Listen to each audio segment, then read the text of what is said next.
안녕하십니까. 비트코인 호돌레입니다. 오늘 제가 예고한 대로 초등학교 학생의 그림에 대한 영상이 올라가야 되는데, 어제 제가 일론 머스크의 X와 브라질의 문제를 영상으로 다루지 않았습니까? 비트코인 호들러님들 중에서 그 영상 보시고 이거 뭐 비트코인 이야기는 안 하고 뭐 트위터 문제를 가지고 왔느냐 이렇게 생각하시는 분들이 계셨을 것 같은데, 내용도 좀 생각해야 하는 거고 해서 괜히 제가 너무 무거운 주제를 끄집어낸 건 아닌가 마음이 좀 걸리기도 했는데, 우리가 비트코인의 장래를 기대하면서 세계의 흐름을 관심하는 그런 좀 의미 있는 커뮤니티이지 않습니까? 늘 오르내리는 비트코인 가격 보면서 뭐 올랐네 내렸네 언제부터 오를 것이다 내릴 것이다 이런 이야기나 하고 있었어야 격에 맞지 않는 거 아니겠습니까? 비트코인을 알려면 세상의 흐름을 좀 알아야 하는 것이고, 세상의 흐름을 알면 비트코인의 미래가 보이는 것인데, 조금만 시야를 넓게 조망을 하면 좋겠다는 생각이 있습니다. 아니나 다를까 불길한 저의 예감이 현실로 다가오는 듯이 오늘 텔레그램 CEO 파벨 두로프에 대한 프랑스의 공식 수사가 시작되었다는 뉴스가 나옵니다. 텔레그램 문제는 사실 트위터와 브라질 문제의 연장선상에 있습니다. 뭐 이거 영상으로 좀 다루어야 하는데, 오늘 약속한 내용대로 초딩 그림 하나를 먼저 이야기하고 다음에 텔레그램 사건을 꼭 한번 다뤄야겠다 이런 생각을 합니다. 텔레그램과 비트코인의 운명이 어떻게 연결되는지에 대한 우리의 예측이라고 봐야 되겠죠. 아무도 언급을 지금 하지 않잖아요. 무슨 상관이냐라는 듯이 말입니다. 저는 그렇게 보이지 않습니다. 굉장히 밀접한 관계가 있어 보입니다. 이 정도로 정리를 해두고 오늘 예고해드린 대로 초딩 6학년인데 학생의 그림 하나를 제가 가져왔습니다. 이 그림 한번 보시기 바랍니다. 이 그림이 무슨 그림인지 뭐 아시겠습니까? 누가 그린 것 같습니까? 저도 이름을 물어보지는 못했습니다만은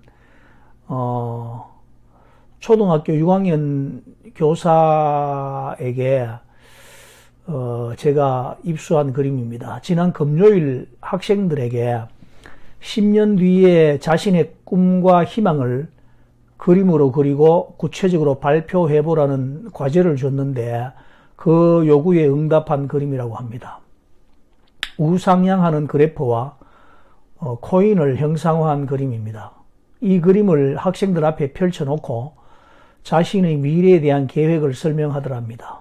비트코인에 대한 자신의 생각을 포함해서 말입니다. 이 이야기를 하기에 앞서서 지금부터 60여 년 전에 말입니다. 60년 전에 우리보다 조금 선배님들의 장래 희망을 보게 되면은 초등학교 때 다 그런 것은 아니지만 일반적인 분위기로 봤을 때 먹고 살기 힘든 시절 가난을 벗어날 수 있고 신분을 상승할 수 있는 의사나 판사, 검사, 변호사, 그리고 현실적으로는 공업 입국의 기수라고 해서 중동으로 진출하기도 하고, 국내에서는 기계, 전기, 토목 같은 분야의 급속한 발전으로 포항지해철이나 현대조선, 삼성전자 같은 굴지의 기업들이 성장을 하면서 한강의 기적을 이룩한 세대이기도 합니다. 대우 같은 해외 개척의 선봉에 선 기업들도 물론 있었고요. 상당한躍進을 했던 그런 시대였습니다. 그리고 교육의 힘은 상당히 괄목할 만했는데, 우리나라는 세계적으로 역사적으로도 유례를 찾기 힘든 빛나는 발전을 이룩했고 한강의 기적을 만들어냈습니다. 물론 그 과정에서 어두운 면도 많았습니다. 일일이 열거하는 것은 쉬운 일이 아니고, 권력의 비대칭성을 극단적으로 보여준 판검사, 변호사들의 집단 이기주의와 삼권 분립도 무색하게 만드는 무소불위의 권한들을 행사하기에 이르렀는데, 검사하다가 변호사하다가 국회의원이 되기도 하고 장관도 하면서 입법, 사법, 행정부에 왔다 갔다 하면서 국민들 위해 군림하는 것은 물론이고 온갖 비리와 추태를 보여주는 정치인들이 생겨난 것도 흔한 일이었습니다. 물론 존경받는 그런 분들도 많이 있었습니다. 그 후에 지금까지 그런 세력들이 이 나라의 중요한 결정들의 영향력을 행사하고 있다는 것입니다. 그리고 의사들 같은 이익 집단 역시 우리 국민들을 위해 많은 역할을 한 것은 맞습니다. 세계 최고의 의료보험 제도 아래서 혜택도 보고 수고도 많이 했습니다. 다 좋습니다. 그러나 최근에 보여준 의대 정원 문제로 정부와 의료계의 갈등은 국민을 볼모로 잡고 끝없는 진흙탕 싸움을 하는 그런 현실입니다. 이 역시 밥그릇 싸움의 다름이 아닙니다. 이런 이야기들을 길게 하는 이유가 바로 초등학생들의 희망과 꿈들이 결국 나라의 운명을 결정하고 있더라라는 사실을 말하려는 데 있습니다. 그걸 증명하는 더 확신을 주는 역사를 한 번 더 살펴보겠습니다. 우리 다음 세대였던 자녀들의 초등학교 때 꿈은 뭐였다고 생각합니까? 그러니까 지금부터 30여 년 전에 초등학교 학생들의 꿈은 어떤 것이 있었는지 혹시 생각나십니까? 우루과이 라운드라는 것이 있었습니다. 그 당시에. 그리고 눈만 뜨면 들려오는 상식 시험에 단골 메뉴로 등장했던 가트라는 게 있었죠. GATT, 일반 관세 및 무역에 관한 협정이라는 그 단어가 있었는데 너무나 익숙하던 그때에 한마디로 개방하고 정정당당하게 경쟁하자라는 선진국들의 요구가 있었다는 말입니다. 금융실명제와 코스닥 열풍 그리고 초고속 인터넷망, 음원과 디지털화라는 문화의 등장에 맞춰서 스테이지와 아이들 같은 젊은 대중예술가들이 생겨나고 그들의 활동과 문화적 개방에 대한 결과로 초등학생들은 상당한 대중문화에 노출되어 있었던 때였는데 제가 생각하기로 그들의 장래 희망은 가수, 탤런트 같은 연예인이나 방송, 문화와 같은 분야로 진출하는 것이 분명히 나타나기 시작했던 것 같습니다. 물론 그때도 학업 성적이 우수하고 일반적인 학생들은 공부에 전념하고 어른들이 원하는 길을 갔습니다. 많은 학생들이. 그 가운데 특별하게 파격적인 아이들이 나타나기 시작했다는 것입니다. 그때는 30년 전에 비해서 먹고 살만한 나라가 되었었나 봅니다. 그 당시 부모들은 애들에 대해서 걱정하면서 이렇게 염려했습니다. 나라가 어떻게 되려고 젊은 아이들이 춤이나 추고 노래나 부르고 영화나 보고 있느냐. 그렇게 생각했던 부모들은 지금 K-팝이나 한류 문화라는 이 현상을 우연한 결과로 생각하고 있을지 모릅니다. BTS나 IU 같은 그리고 도저히 손꼽을 수 없을 만치 다양한 우리 젊은이들이 세상을 앞서 나가고 있지 않은가 말입니다. 이것이 어떻게 우연이라고 말할 수 있겠습니까? 30년 전에 초등학교 학생들이 관심하던 춤추고 노래하고 비보이 공연들과 같은 현상의 결과라고 생각하는 것은 인정하기 힘들겠습니까? 아닙니다. 바로 그것이 밑거름이 되어서 한류라는 문화가 탄생이 된 것입니다. 그 당시 영화배우들은 스크린 쿼터제를 포기하면 한국 영화 시장은 고사될 것이라고 하면서 삭발투쟁을 하는 광경이 뉴스에 심심찮게 등장하던 시기였습니다. 그러나 스크린 쿼터제는 폐지가 되었고 오히려 그것이 영화 산업의 경쟁력을 갖게 되는 계기가 될 줄 예상했던 사람들은 많지 않았습니다. 그러나 우리의 젊은이들은 위대했습니다. 위기를 기회로 만들 수 있는 역량이 있었고 한국 영화도 1000만 관객 시대를 열고 미국이나 유럽의 영화를 능가하는 작품들이 나오게 되는 쾌거를 이룰 수 있었다는 것입니다. 시대의 흐름을 거스를 수는 없습니다.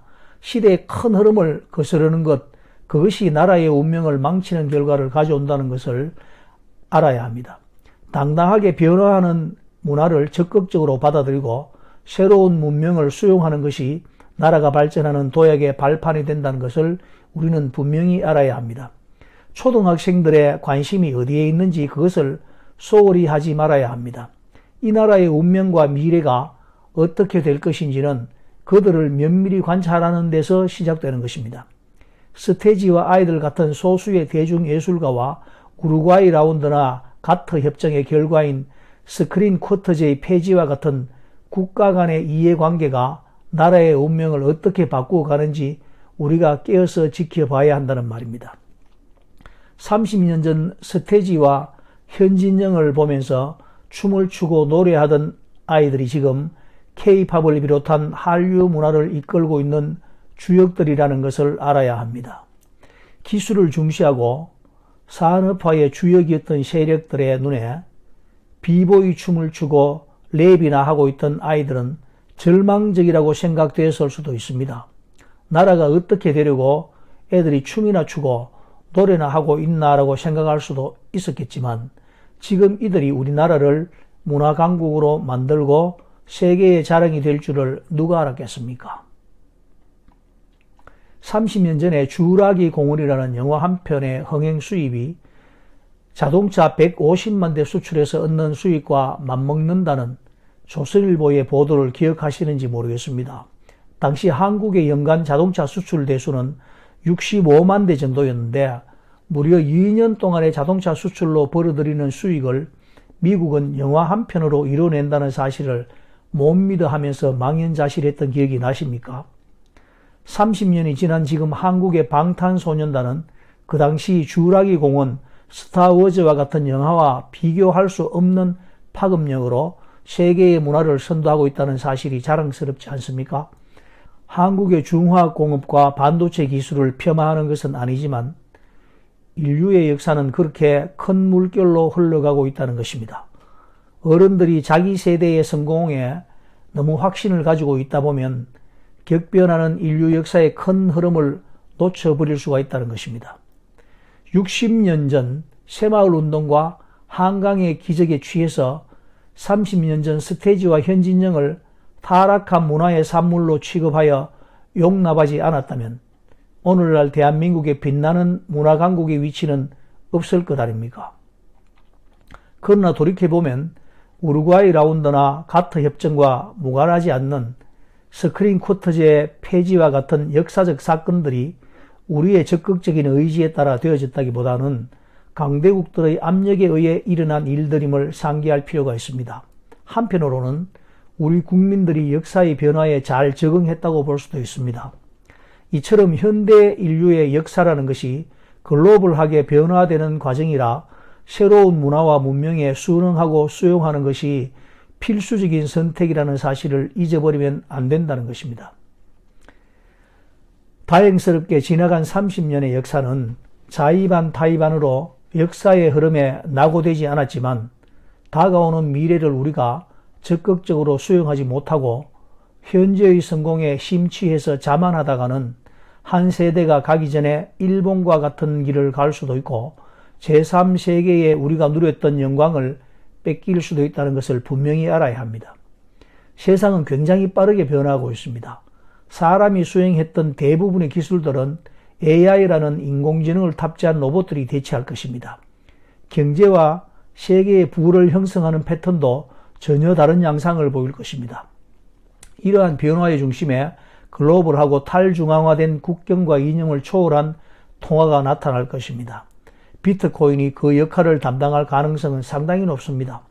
지금 초등학생들은 어떤 생각을 하고 있는지, 그들의 사고와 상상력의 크기는 어느 정도인지 우리가 받아들일 수 있을지 어른들은 점검을 해봐야 한다는 것입니다.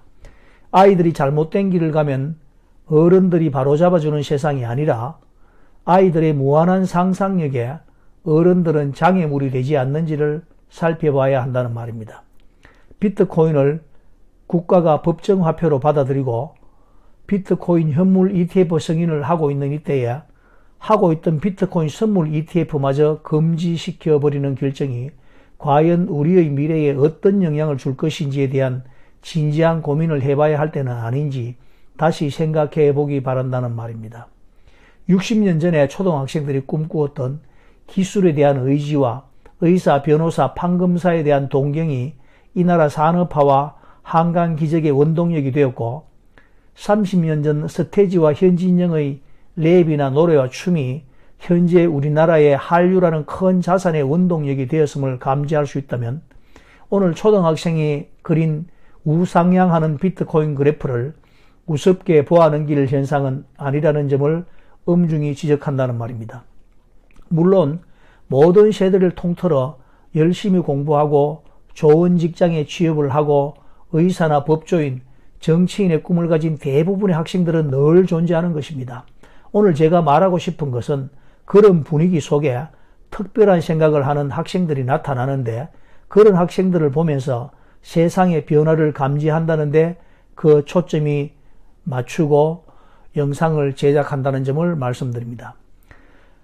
이렇다고 한다면 우리의 30년 후의 미래가 어떠할지 알기 위해서는 지금 초등학생들의 관심이 뭔지 보는 것이 중요하고, 그런 의미에서 오늘 이 사진을 의미 있게 바라보고 있다는 말입니다. 이런 파격적인 꿈을 꾸는 학생들을 잘못된 아이들이라고 단정하고 바로 잡아줘야 한다는 마음이 드신다면 여러분들은 바로 박상기 은성수가 되는 것입니다. 병아리를 부화시키려고 달걀을 품고 있던 어린 에디슨을 퇴학시켜버린 초등학교 선생님 기억하십니까? 과거에 한 번도 없었던 어떤 상황을 발견하는 것은 마치 천문학자들이 혜성을 발견하는 것만큼 의미 있는 일이 아니겠습니까? 처음 겪는 일을 처음인지 알지 못하는 무감각한 사람들이 되어서 콜럼버스가 세운 깨뜨린 삶은 달걀을 보면서 나도 그렇게 할 수 있다고 엉뚱한 소리를 하는 사람이 되지 말고 먼저 삶은 달걀을 깨뜨려서 그것을 세울 수 있는 창의력을 보여줄 수는 없겠습니까? 비트코인 미래에 대한 자신이 있다면 가격은 볼 필요가 없습니다. 더 이상 못 참겠다고 하셨던 분들 다 팔고 나가셨는지요? 비트코인 호돌이었습니다.